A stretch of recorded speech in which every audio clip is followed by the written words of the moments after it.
The coin was almost warm in Annie's palm. Almost, but not quite. She had held it so long that it should have taken her heat by now. Yet the copper refused to yield, staying cold as the stone wall she pressed her back against. That small, stubborn coldness felt like a sign, though she could not name of what. Around her, the market square of Dunvael hummed with the noise of a kingdom preparing to witness something it would speak of for years. Banners of deep crimson and black hung from every post and beam, snapping in the late autumn wind. The smell of roasting pine knots and spiced cider filled the air, and beneath it ran a sharper scent, horse leather, iron, and the particular tension that gathered in crowds before something powerful passed through them. People pressed against one another along the cobblestones, their breath rising in pale clouds. Wool cloaks and fur-lined hoods pressed together in the cold. Annie pulled her gray wool cape tighter and studied the single coin in her hand. It was all she had left. The innkeeper at the Hound's Rest had been generous enough, or perhaps merely careless, to give her 3 more nights before demanding payment. 3 nights to find work in a city that did not know her name, in a kingdom where an unmarked omega with no pack seal carried less worth than a chipped clay mug. She had left the village of Valdenmoor 6 days ago with a small bundle of bread, a letter of character from the old healer who had trained her, and the quiet, stubborn belief that somewhere in the capital of Dunvael, someone would need what she knew. She could read herbs. She could read wounds. She had spent 4 years at old Mira's side learning which roots drew poison from a cut and which bark brewed fevers down to nothing. That had to be worth something. So far, it had not been. 3 apothecary stalls had turned her away when they saw she bore no guild mark. A noble household had sent her around to the servants' entrance, and the housekeeper there had looked at her cape. Plain, no emblem, no color, and shaken her head before Annie could speak. A curandero working near the tannery district had listened to her speak for nearly 10 minutes, before quietly informing her that he had no coin to pay a second apprentice, and that she might try the military quarter, where soldiers were always in need of someone to sew them back together. She had not gone to the military quarter. The military quarter meant alpha soldiers, and alpha soldiers meant questions about rank and bloodline, and pack allegiance that she could not answer without lowering her eyes and admitting she had none. An unbound omega, 23 years old, traveling alone. She had seen what that admission did to people's expressions. The square around her surged. A horn sounded from the eastern road, low, long, and commanding, the kind of sound that did not ask for attention but simply took it. The crowd shifted forward as one body, and Annie was pushed sideways along the wall, her boots scraping the uneven stone. She caught the wooden frame of a merchant's stall to keep her balance, splinters catching the wool of her glove. "The king's procession," someone behind her breathed, and the word king rippled through the crowd the way a stone ripples a pond, outward, instant, unstoppable. Annie had not known there would be a procession today.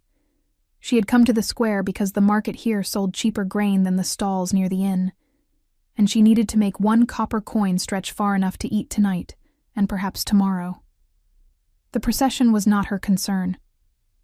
She had no stake in kings, but the crowd had other ideas about where she would stand. Another surge, harder than the first, knocked her fully off the wall and sent her stumbling into the narrow lane that cut between the square and the royal road. She caught herself on a hitching post, breathing hard, and looked up. The procession was closer than she had expected. 4 mounted guards rode at the front, their black and crimson cloaks streaming behind them, the hooves of their horses sending sparks off the stone road. Behind them rolled a carriage, not the ornate, gilded kind she had imagined from stories, but something heavier and more deliberate. Black lacquered wood with iron fittings, the curtains drawn so completely that not a thread of light escaped from inside. The horses pulling it were enormous, dark bay animals with braided manes and iron-shod hooves that struck the road like hammers.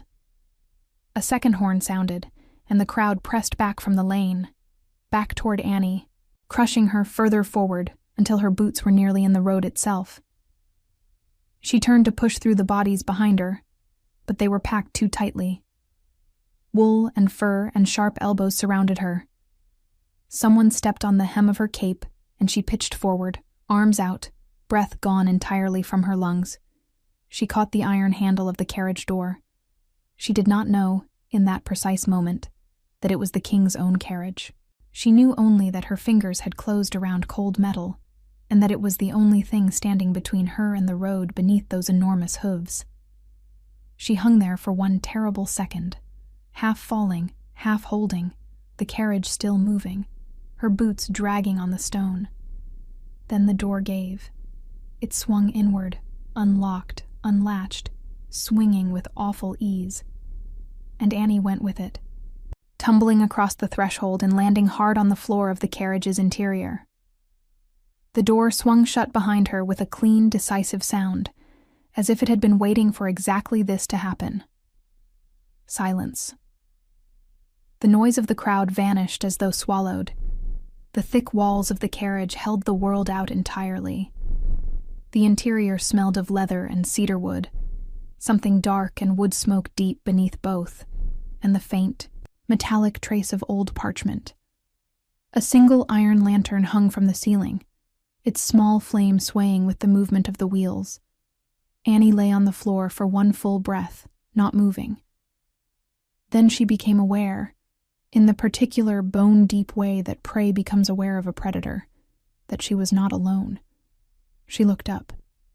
He was sitting across from her, completely still. Long dark braids fell over broad shoulders encased in black leather armor, the kind worn by men who did not dress for ceremony, but for the habit of readiness. Braided leather straps crossed his chest in a pattern of deliberate function, connected by iron buckles worn smooth with use. His forearms rested on his knees, and around each wrist was a thick leather bracer, dark and unmarked. A short black fur rested across his shoulders, not a cloak, more like a thing that had simply decided to stay there. His jaw was covered in a close, dark beard, and beneath the edge of one braid near his temple, a thin pale scar curved across his cheekbone like a signature. His eyes were the color of winter sky over still water. He was looking at her, the way she imagined the sea looked at a leaf that had fallen into it. Not with malice, not even with surprise, but with a kind of absolute, encompassing attention that made other things feel irrelevant. Annie scrambled to her feet, or tried to. The carriage swayed and she caught the edge of the seat to steady herself, her heart hammering against her ribs, her gray cape askew, her long blonde braid fallen half loose over one shoulder. She began. Her voice came out wrong, smaller than she intended. I am deeply sorry. I lost my footing. I did not mean. I will leave at once. She turned toward the door and reached for the handle. The lock clicked. Not loudly. Barely a sound at all, really. Just the soft final movement of iron sliding into place. She turned back. He had not moved. His hand rested on a small iron lever built into the wall beside his seat, a lever she had not noticed before, and he was watching her with those still blue eyes and an expression that revealed nothing, except that he had made a decision. "Sit down," he said. His voice was low, unhurried, and carried the particular quality of a sound accustomed to being obeyed without repetition. Annie's hand remained on the door handle. "The door is locked," he confirmed, with the tone of a man stating a fact, not offering an apology. "Sit down." She stared at him. She had been trained by old Mira to read bodies the way other people read words, to see in posture and breath and the set of a jaw what people would not say aloud. What she read in the man across from her was not threat, precisely. It was something more unsettling than threat. It was certainty. The certainty of someone who had already considered every possible outcome of this moment and found each one acceptable. "Who are you?" she whispered, though the banners and the horns and the crowd's reverence had already begun assembling an answer she did not want. He tilted his head the smallest degree. "Sit down," he said for the third time. and I will tell you." Annie sat down. Outside, the procession continued toward the castle. The crowd cheered, and the sound reached them as something muffled and distant. The world reduced to this: a swaying carriage, a locked door, a lantern flame, and two people sitting across from each other. One of them a king who had not explained himself, and one of them a girl with a single copper coin and no idea what she had just fallen into. He let the silence sit between them for a long moment before he spoke. That was the first thing Annie noticed about him. Not his size, not the quiet authority in his voice, not even the locked door. It was the silence. He wore it the way other men wore armor, completely and without discomfort, as though the absence of words cost him nothing at all. "My name is Lucian," he said finally. "King of Valdenmoor, Lord of the Northern Reaches, Alpha of the Iron Blood Pack." Annie's hands were folded in her lap. She did not let them tighten, though every instinct she possessed was screaming at her to do something, to apologize more profusely, to press herself into the corner of the seat, to make herself as small and unremarkable as possible. She had spent a great deal of her life practicing that particular skill. But old Mira had told her once that the worst thing a person could do in front of a predator was flinch, not because flinching invited attack, but because it told the predator everything about you before you had a chance to decide what you wanted them to know. So she kept her hands still, and she met his eyes. "Annie," she said, "of Valdenmoor, healer's apprentice. No pack affiliation." Something shifted in his expression. Not much, not enough to be called surprise, but enough that she noticed it. A faint sharpening of attention, as if she had said something mildly unexpected. She did not know what she had said, so she did not try to unsay it. "Valdenmoor," he repeated. "It is a village, to the east, past the grey-wold forest. I know where it is." His voice did not change in tone, but there was something behind the words now, a thread she could not quite catch. He studied her face for a moment longer, then sat back against the carriage wall, the leather of his armor creaking softly with the movement. "You fell into my carriage." "Yes." From the crowd.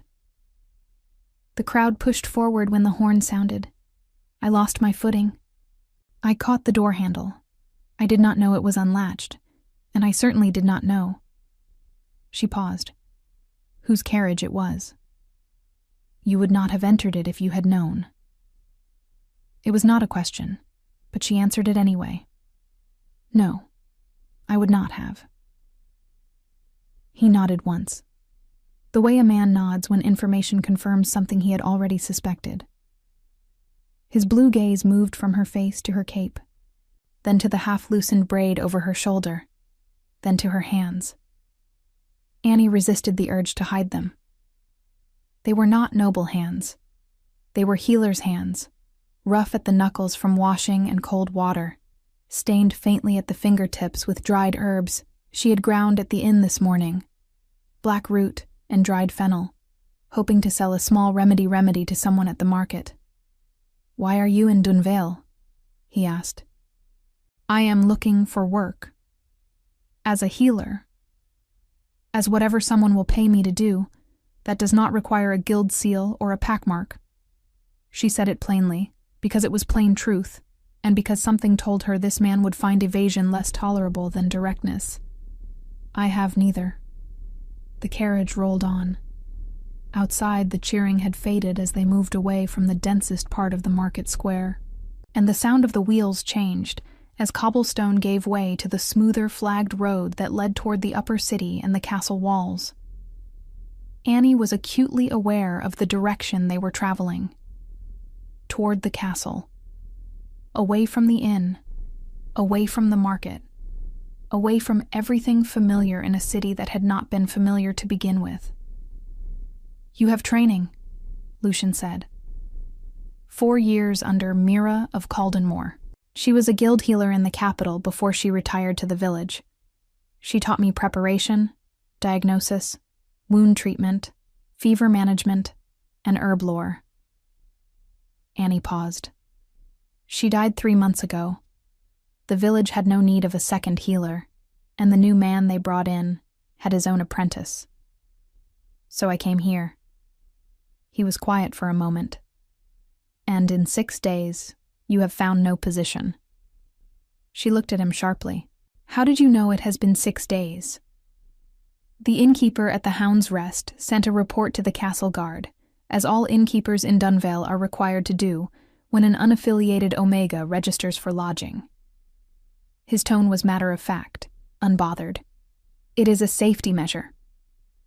Annie felt something cold move through her that had nothing to do with the autumn air seeping through the carriage walls. I am being watched? You were noted. There is a difference. He held her gaze steadily.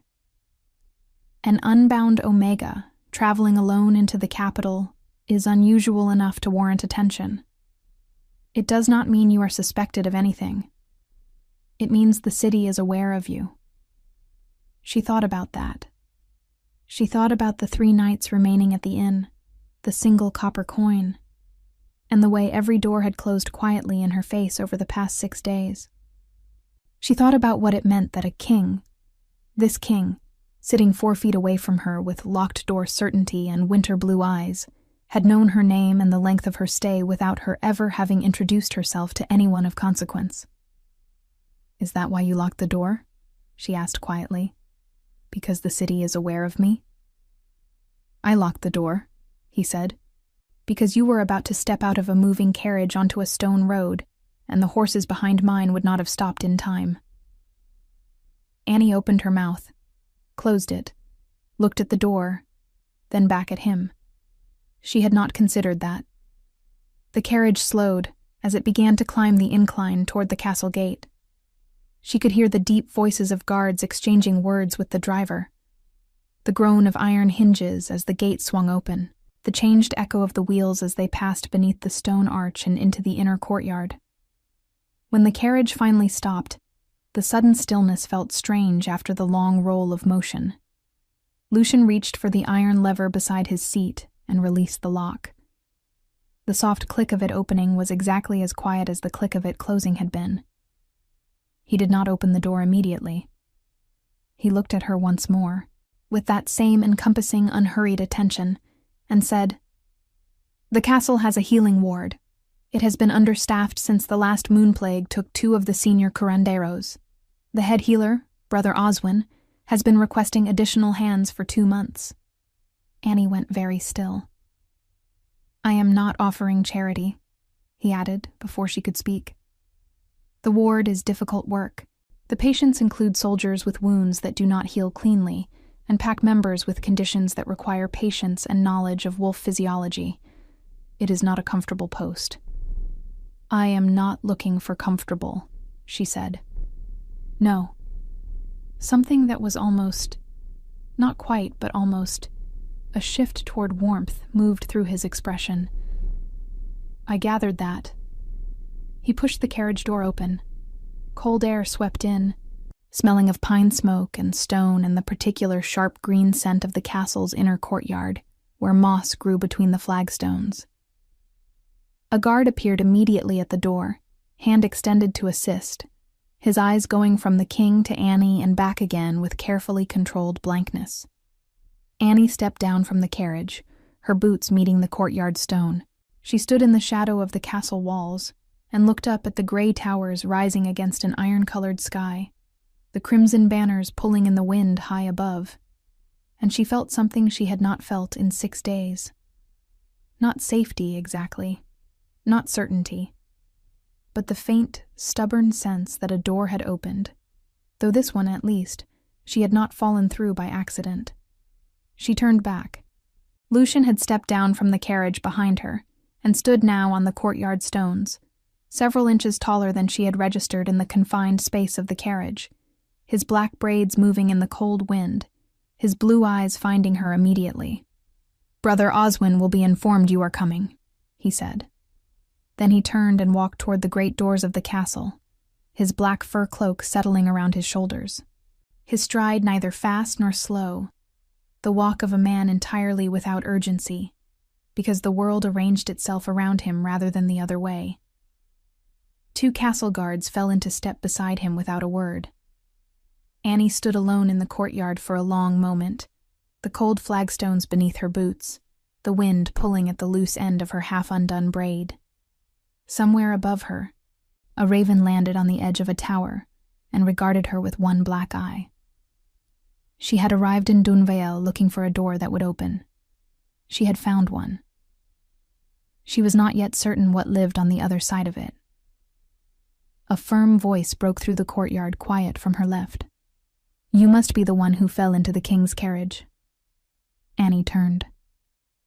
A woman stood at the entrance to the eastern wing, broad-shouldered, perhaps 50 years of age, with close-cropped gray hair and a healer's sash of deep blue across the front of her plain wool robes. Her arms were crossed, and her expression communicated clearly that she had formed a preliminary judgment and was only partially willing to revise it. "I am Wren," the woman said, without warmth but without hostility either. "Senior healer, Brother Oswin's deputy. You will work under me." She looked Annie over, head to foot, the way a craftsman looks at raw material. "Can you set a broken hand without a splint guide?" "Yes," Annie said. Wren's eyes narrowed slightly. "What do you use for a wound that will not close after 3 days?" "Depends on the cause.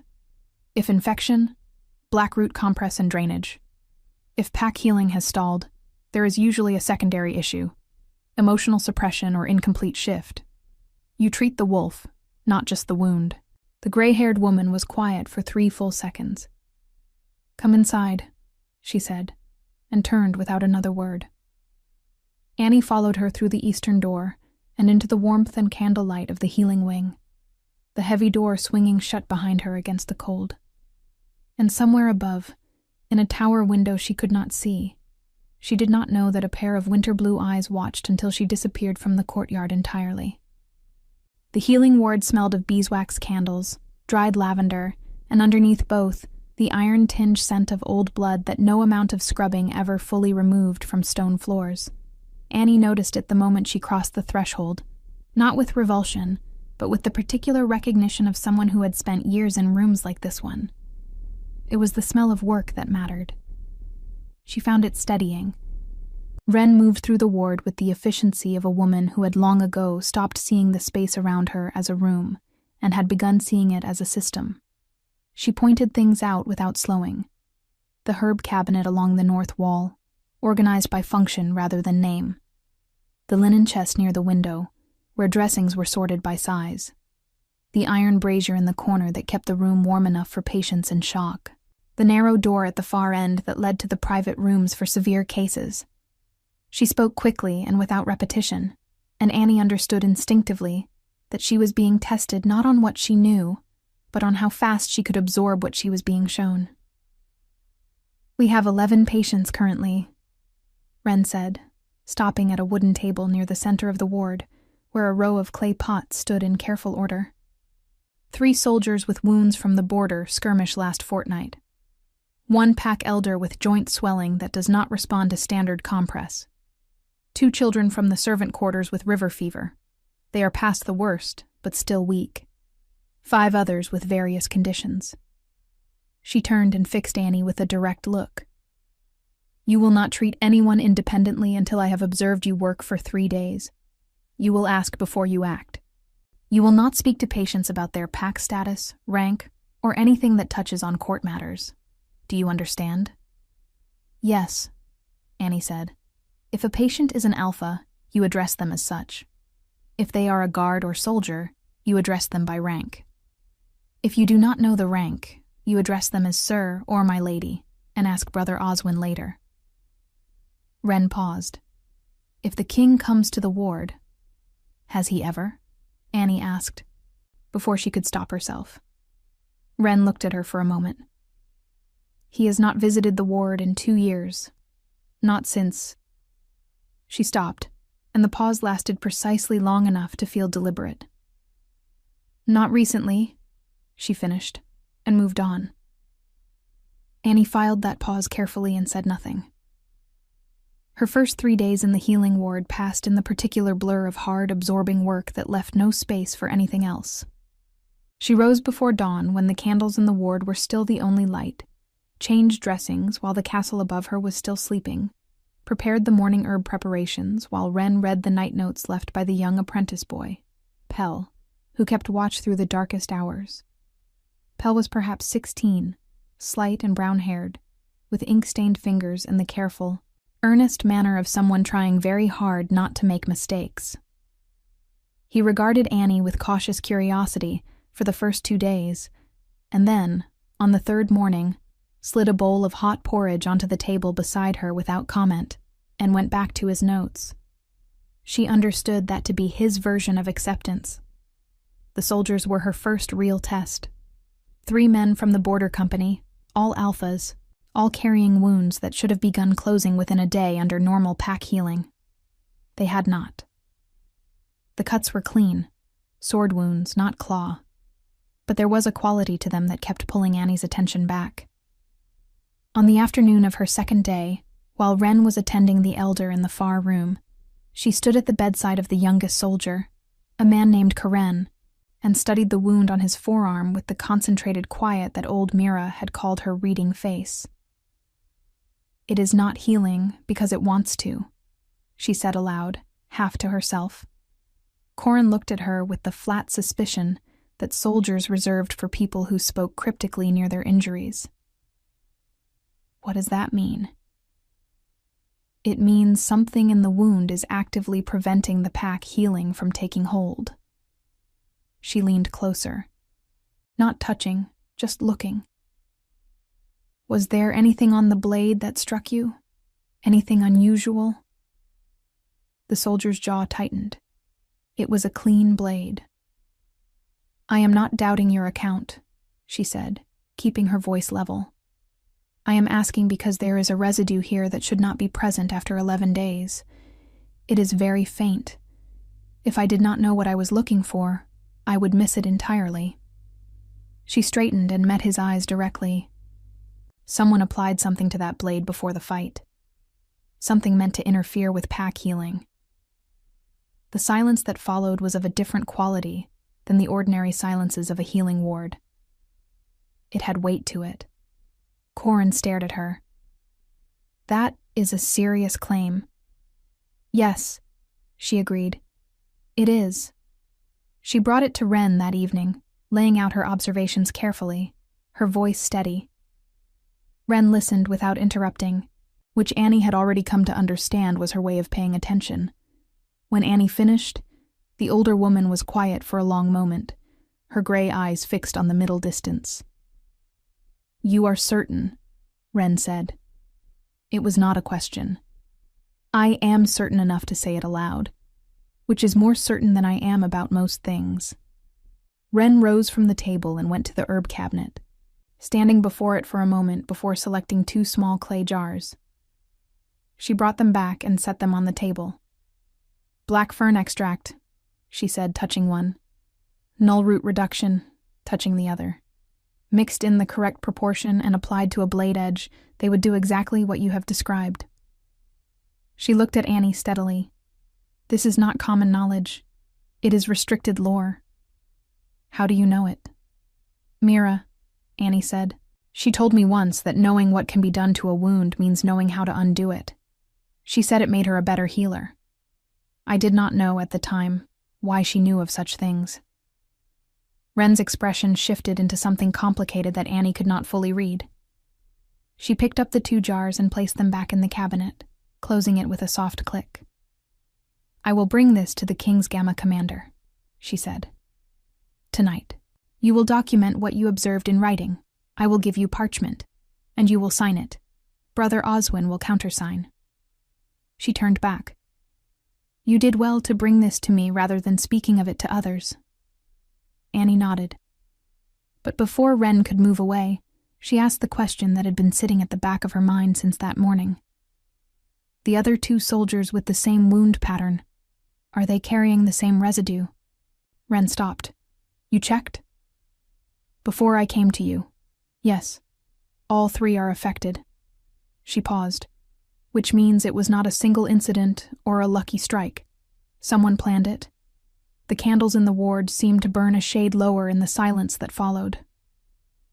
Outside the narrow windows, the wind moved through the castle courtyard, and somewhere in the distance, a guard called the evening watch. The sound of it felt, in that moment, very far away. She did not expect to see the king again so soon. It was the 5th day of her posting in the ward, and she was in the stone alcove at the back of the eastern corridor, grinding dried fennel into powder by the light of a single tallow candle, when she heard the outer door of the ward open. She heard Wren's footsteps. She had already learned to distinguish them from Pell's lighter shuffle and the soldier's heavier tread. And then another set of footsteps, longer strided and unhurried, that she had not heard in the ward before. She came around the corner of the alcove with the grinding bowl still in her hands and stopped. Lucian stood in the center of the ward, his black braids loose over his shoulders, wearing a simpler version of the leather armor she had first seen him in. No fur this time, the iron buckles of his chest straps catching the candlelight. He was speaking quietly with Wren, his head slightly inclined toward the shorter woman in the way that very tall men sometimes bent toward those they were actually listening to. There was a thin, fresh cut along the back of his left hand that he appeared entirely unbothered by. Wren saw Annie first and gave the smallest inclination of her head, not a dismissal, but a direction. Annie understood it as, stay and be useful. She crossed the ward and stopped a respectful distance away, setting the grinding bowl on the nearest table. Lucian's eyes moved to her with the same immediate quality she remembered from the carriage, as if some part of him was always aware of the room's perimeter. "Annie of Valdenmoor," he said. "My Lord King," she said. Then, because the cut on his hand was directly in her line of sight, and she was, before anything else, a healer. That should be cleaned. Wren made a sound that might have been the very beginning of a suppressed laugh. Lucian looked at the back of his hand, as if mildly surprised to find the wound still there. "It is a sparring cut. It will close. It will close faster and more cleanly if it is washed and dressed. With your permission." She moved to the linen chest before he answered, which she recognized was slightly presumptuous. But she had found over the past 5 days that hesitating in a healing ward rarely served anyone. She returned with a clean cloth and a small clay pot of her own prepared salt and fennel wash. He offered his hand without further argument. She worked quickly and carefully, the way Mira had taught her, cleaning from the center outward, no pressure on the edges, checking the depth with a gentle touch. His hand was large, the skin across his knuckles hardened from years of weapons training, a map of old and faded scars beneath the fresh one. She kept her attention on the wound, and not on the fact that the room felt different with him in it, heavier and more alert, as if the air itself was paying attention. "Wren tells me you identified the blade treatment on the border soldiers," he said. His voice was quiet and even. "Yes. She says you found the residue before she did." "She would have found it. I simply happened to look first." Annie applied a light dressing and secured it with a strip of linen, tying it neatly at the wrist. The more important matter is what the discovery means for the border company. If someone poisoned those blades before the skirmish, they had knowledge of the fighters in advance. That is not a matter of healing. That is a matter of strategy. She released his hand and stepped back. Lucian turned his wrist over once, examining the dressing with brief attention, then looked up at her. In the candlelight, the thin scar along his cheekbone was more visible than it had been in the carriage, and she found herself wondering, for just a moment, what kind of blade had made it, and how long ago. "You are not what I expected," he said. "What did you expect?" He considered the question with the same unhurried seriousness he seemed to bring to everything. "Someone quieter," he said. Annie looked at him. "Would quieter have been more useful to you in the carriage?" The corner of his mouth moved, barely, the smallest possible displacement, and then it was still again. But she had seen it. "No," he said. "It would not."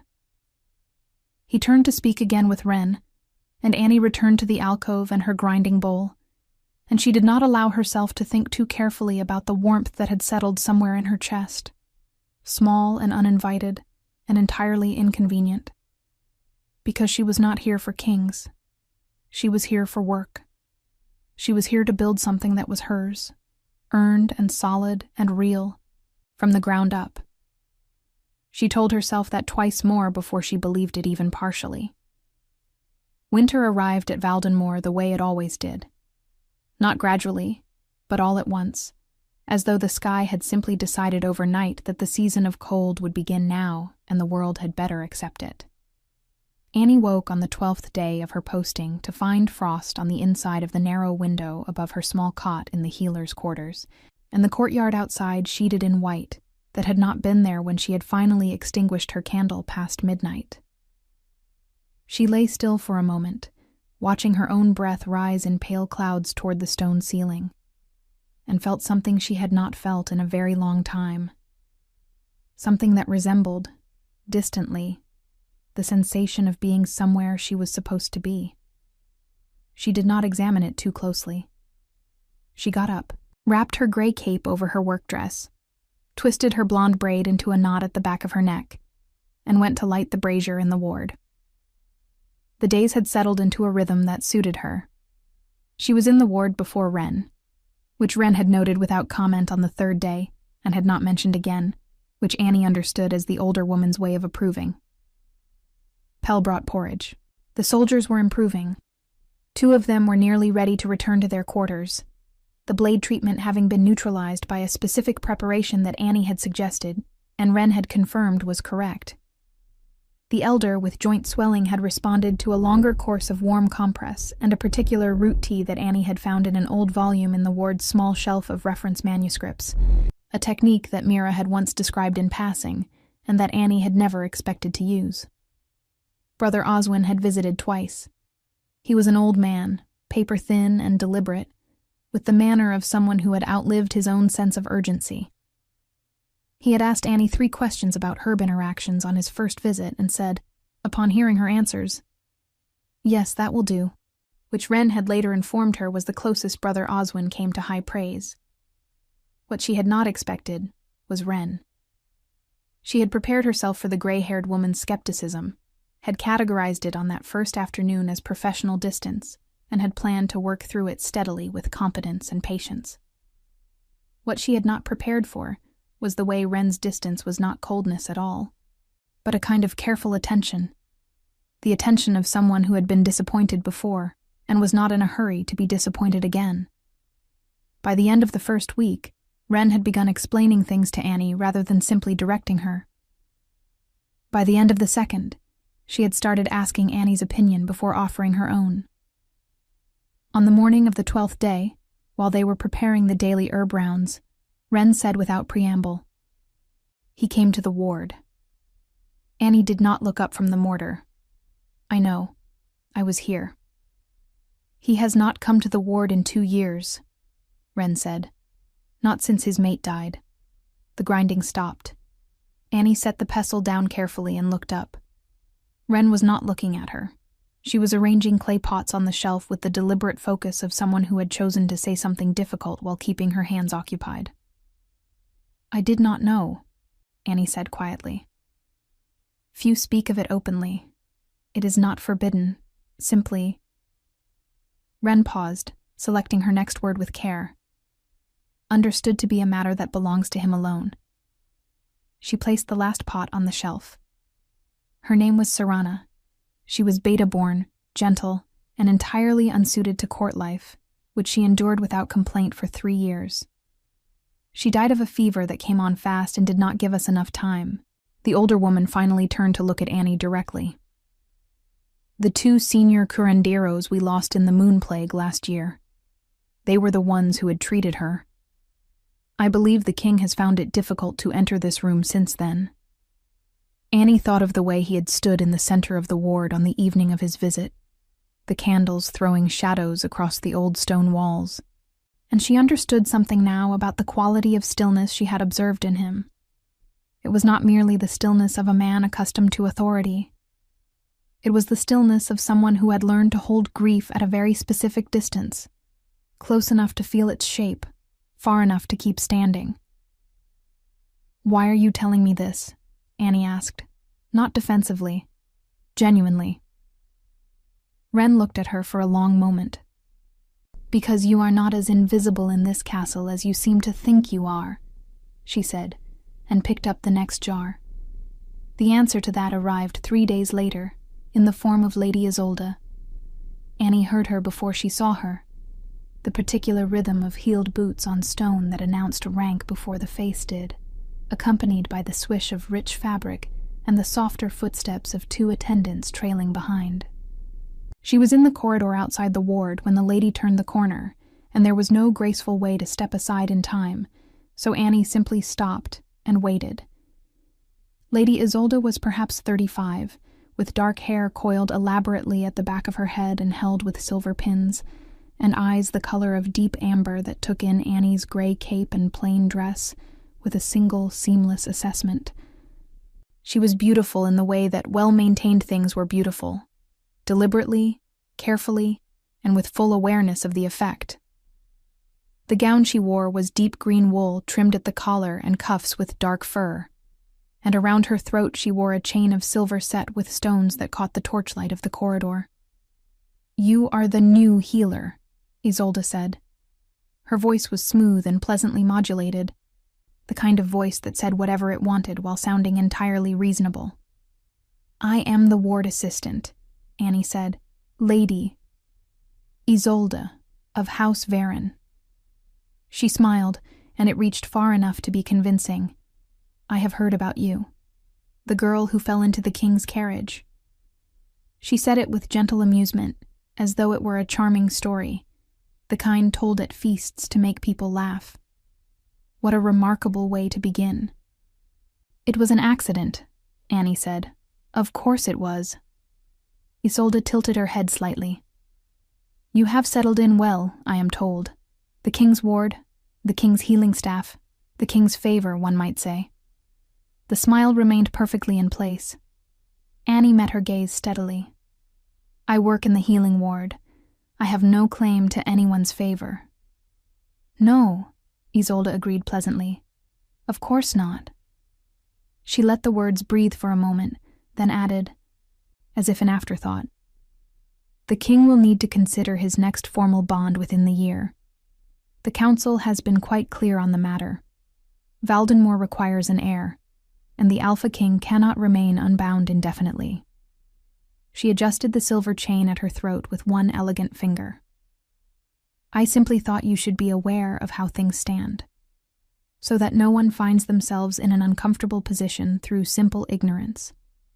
She smiled once more, inclined her head in a gesture that was polite and final all at once, and continued down the corridor with her attendants trailing behind her, her heeled boots ringing against the stone, until the sound faded around the next turn.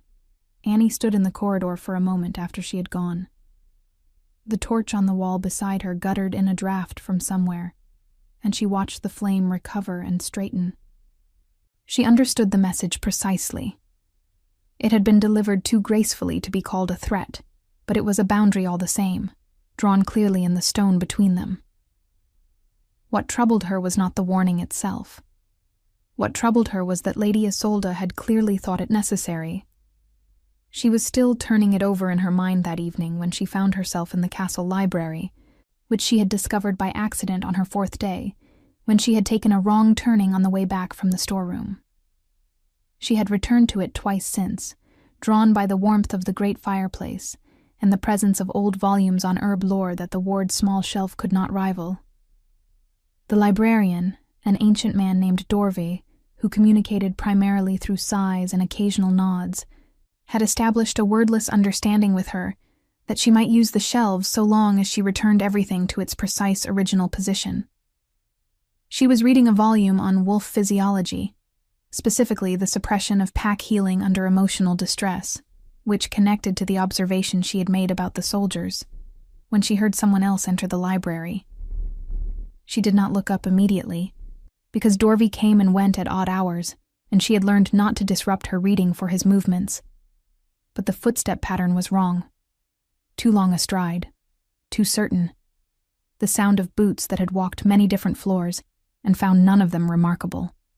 She looked up. Lucian stood at the far end of the long table, looking at the shelf nearest the window with his arms loosely crossed, still wearing the day's leather armor, the black braids falling over his shoulders. He had not seen her yet. She was at the shadowed far end of the table, half behind a tall stack of volumes, and the firelight did not quite reach that corner. She had perhaps 3 seconds in which to quietly close the book and excuse herself before he became aware of her. She used them to make a decision, and the decision she made surprised her somewhat. She stayed. "There is a text on border territory law at the end of that shelf," she said. "Second from the left. Dorve keeps it misshelved under natural philosophy, but the cover is dark red." Lucian turned. He found her in the shadows with the same immediate ease as before, and if he was surprised to find her there, it did not reach his expression. "I am not here for border law," he said. "What are you here for?" He was quiet for a moment, and in the firelight, the old library felt smaller than its stone walls suggested. The shelves pressing close, the flames casting everything in amber and shadow. Outside, snow had begun to fall again, and she could hear the faint hiss of it against the leaded window glass. "This is where Serana used to come," he said, "in the evenings." The name, said aloud in his own voice in this room, carried a weight that she felt in her sternum. She did not say she was sorry, because she had the sense he had heard that too many times for it to carry meaning anymore. Instead, she said, "She had good taste." He looked at her.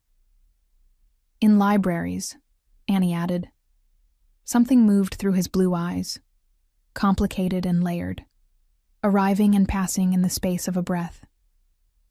He pulled out the chair at the near end of the long table and sat down, and she understood that he was not leaving, and neither was she.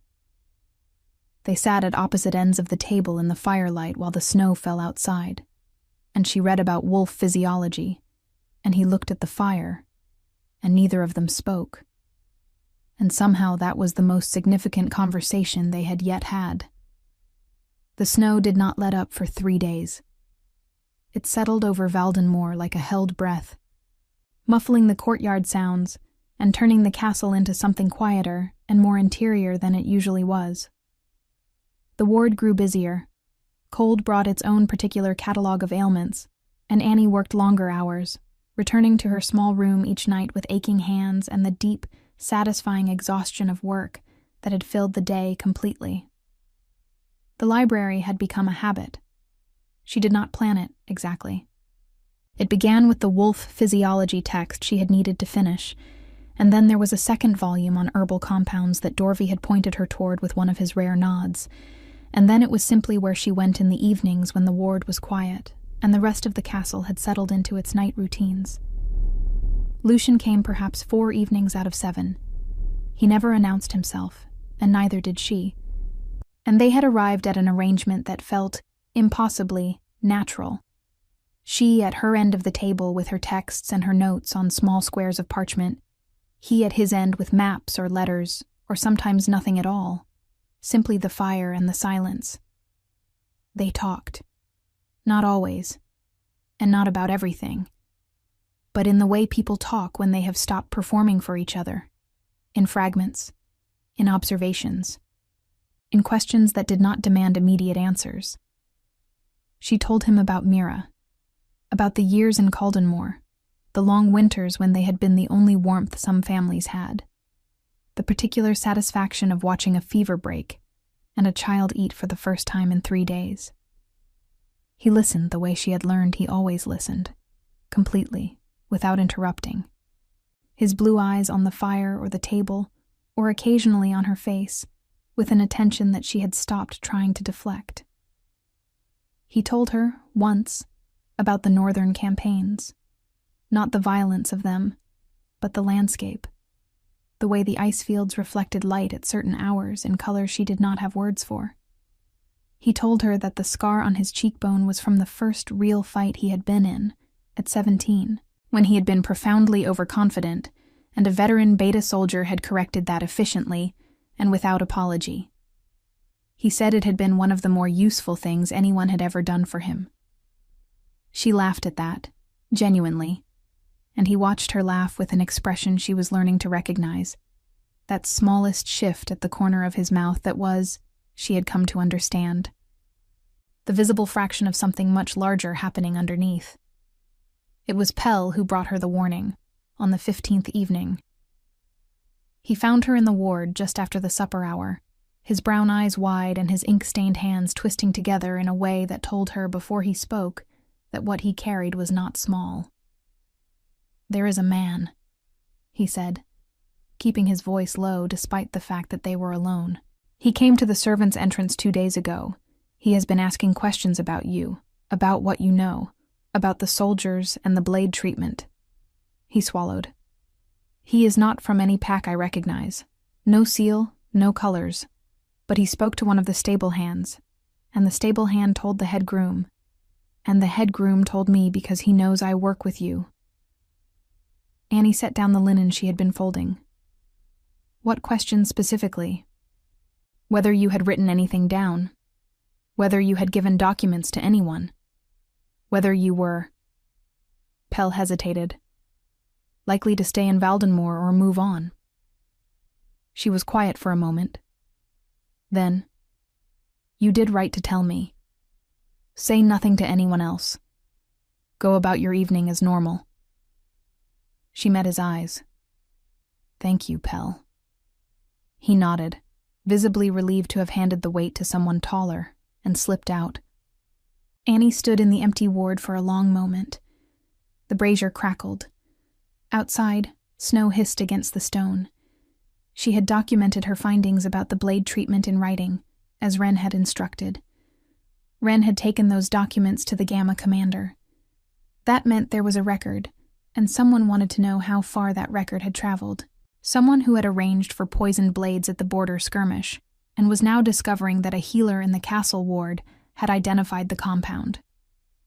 She thought of Mira, who had known about null root reductions and black fern extract. Restricted lore, Wren had called it. She thought of why Mira might have known it. She thought of the old woman's last weeks, feverish and speaking in fragments, saying once, in the middle of the night when she thought Annie was asleep, "They will not stop because you look harmless, child. They will stop when you become a problem they cannot afford." She went to find Wren. Wren listened without moving, her gray eyes fixed and her hands flat on the table. When Annie finished, she was silent for 4 full seconds, which was longer than her usual silences. "Come with me," she said.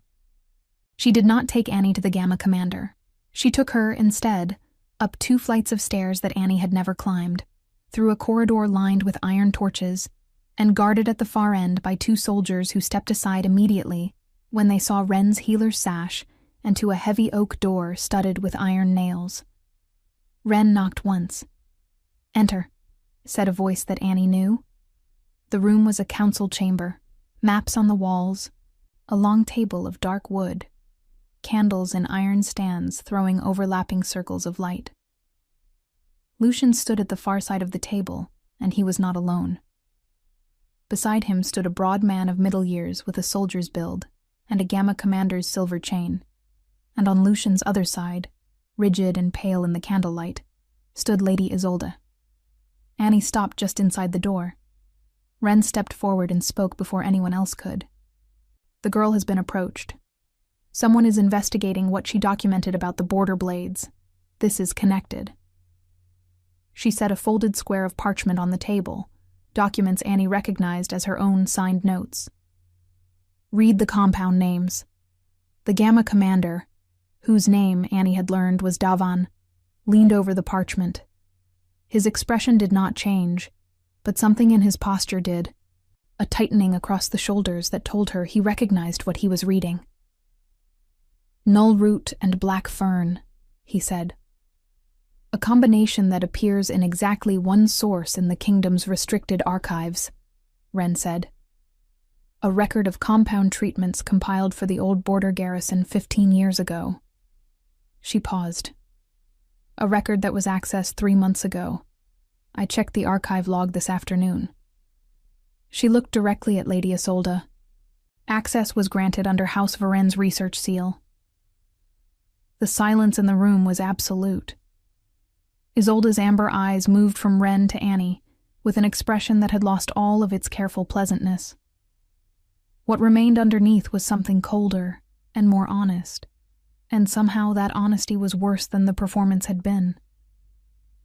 "This is an accusation without foundation," Isolde said, her voice perfectly level.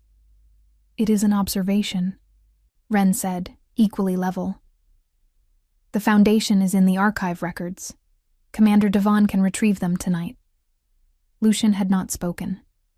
He stood at the far side of the table and watched everything with those still blue eyes, and Annie understood, watching him, that he had already known some of this. Perhaps not all, but enough to have called this gathering before Wren arrived. The parchment on the table, the presence of Devon, the specific torchlight hour. None of this had been accidental. Isolde turned to Lucian with the full force of her composure. "My Lord King, whatever questions the archive raises, I would ask to address them privately, as befits." "You arranged for the blade treatment," Lucian said. His voice was entirely quiet. "The border skirmish was meant to weaken the company that holds the northern pass. The pass that controls the trade route that House Varen has been attempting to renegotiate for 4 years. Isolde said nothing. 3 of my soldiers have spent 2 weeks unable to heal because of a compound applied to enemy blades. A compound that required restricted knowledge and deliberate access. He looked at her steadily. The healer identified it in 11 days. It took my own advisors 3 weeks to suspect anything at all. I will not be condemned on the word of an unbound Omega Ward assistant, Isolde said, and her voice, for the first time, carried an edge beneath the smoothness. You will be examined on the evidence, Lucian said, as anyone in this kingdom is. Rank does not change that. He looked at Devon. Take her to the Eastern Tower.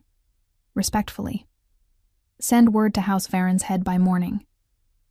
Devon moved, and Isolde went, not struggling, because she was too composed for that, but with the particular stillness of someone revising their plans at speed. At the door, she paused and looked back at Annie with those amber eyes. And for just a moment, something passed through her expression that was almost close to recognition. Then she was gone, and the door closed, and the room breathed again. Annie stood by the door for a moment, not certain if she was meant to remain or go. Wren was speaking quietly with Davin over the parchment, pointing to specific lines in the documentation, and the two of them moved together toward the corridor.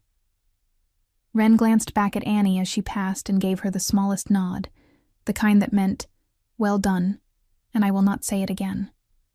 And then it was only Lucian and Annie in the council chamber, the candles burning steadily, the maps on the walls casting their own kind of geography over the room. He came around the end of the table, not quickly, and stopped a few feet from where she stood. He was close enough that she could see the old scar along his cheekbone clearly in the candlelight, the fine lines of old battles written across the backs of his hands, the particular quality of tiredness around his eyes that was not physical, but the kind that accumulated over years. You could have been in danger, he said, if you had spoken to the wrong person about what you found. I know, she said. I spoke to the right ones. You spoke to Pell, a 16-year-old apprentice, who told me immediately and without hesitation. She met his eyes. People are trustworthy, or they are not. The length of time you have known them has very little to do with it. He looked at her for a long moment. You are going to tell me that also applies to kings. I was not going to say anything of the sort, she said. And then, because she had stopped performing for him some time ago, though it does. The corner of his mouth moved. Not almost, this time. Enough to see clearly. enough to understand that it was real, that it was one of the few expressions on his face that he had not chosen, but that had simply arrived. "Annie of Valdenmoor," he said. "Healer's apprentice. No pack affiliation." "That is still accurate," she said. "It does not have to remain so." He said it quietly and without pressure, the way he said things that mattered. Plainly, without ornament, leaving all of the space in the world for whatever answer came back. "The ward needs a senior healer. Wren has already spoken to Brother Oswin. The posting would be permanent, with the standing that comes with it. Pack affiliation under the Iron Blood seal, if you choose it." He paused. "And whatever else you choose." She looked at him. The candles burned. The snow had stopped sometime in the last hour, and through the narrow window she could see the courtyard below, white and still and clean, the flagstones buried and the world made temporarily simple. She thought of the copper coin, cold in her hand in the market square. She thought of doors closing, one after another, in a city that had not known her name. She thought of falling, of catching an iron handle in the dark and tumbling through into something she had not planned and could not have predicted. She thought of an empty library and a fire, and a man who had sat at the other end of a table and looked at the flames and, in doing so, had shown her more of himself than most people showed in a year of conversation. "The ward," she said. "Yes, I choose the ward." She held his gaze steadily. "The rest, I would like more time." "You have it," he said, immediately and without disappointment, which told her more than a declaration would have. She nodded. He nodded.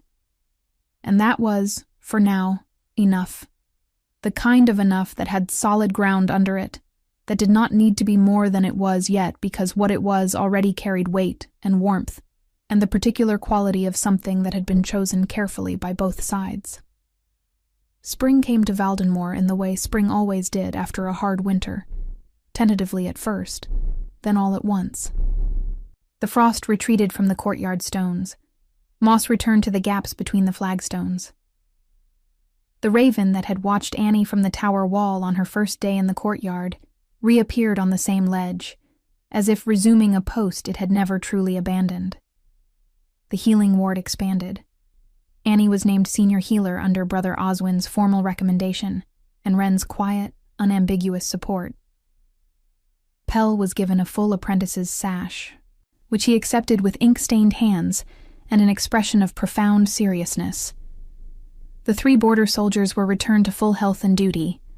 Corin stopped at the ward door on his last morning to offer Annie a short soldier's bow that she suspected cost him considerably in personal dignity, and that she found, accordingly, rather moving. Lady Isolde faced the council's examination, and was found to have acted without the knowledge or approval of House Varen's lord, her own elder brother, who cooperated fully, and with visible relief.